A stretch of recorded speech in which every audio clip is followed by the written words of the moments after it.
I think the biggest learning for me is that anyone can do this, anyone and everyone, that it's accessible.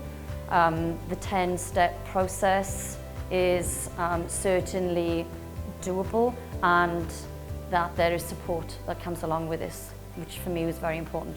Best thing I've learned is really the fact that this product, that this whole selling on Amazon can be successful. I want to be financially free is the biggest thing, and to be able to travel, to be able to pay off my mortgage, to be able to provide for my family, to visit my family overseas more regularly, to be able to afford to do that. Lots of reasons.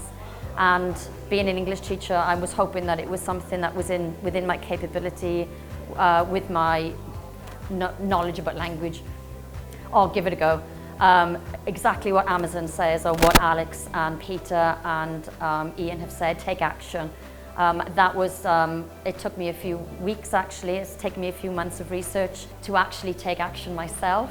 And I think having that support to actually go ahead and do that, I think, is essential. So yeah, I would certainly, I've already started recommending this to friends of mine who want to get out of the rat race.